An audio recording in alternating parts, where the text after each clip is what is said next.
Welcome to Smart Student. Solve for x. X to the power of a times x to the power of ab equals b.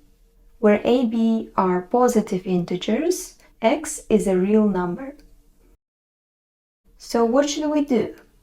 First, we should raise both sides of the equation to the power of b.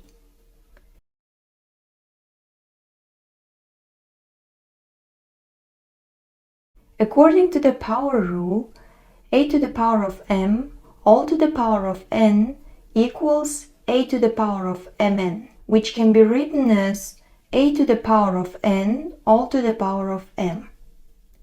By applying this rule to the left-hand side of the equation, it can be written as x to the power of ab all to the power of x to the power of ab. So from here we can see that x to the power of ab equals b. Then if ab is odd, x equals the ab's root of b.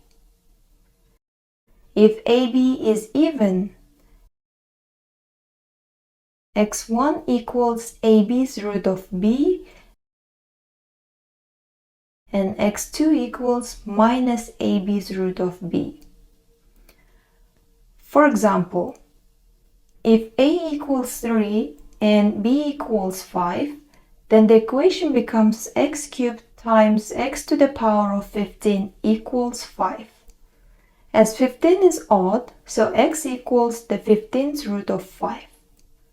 If a equals 3 and b equals 2, then the equation becomes x cubed times x to the power of 6 equals 2.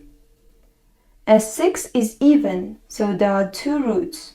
x1 equals the 6th root of 2 and x2 equals minus the 6th root of 2.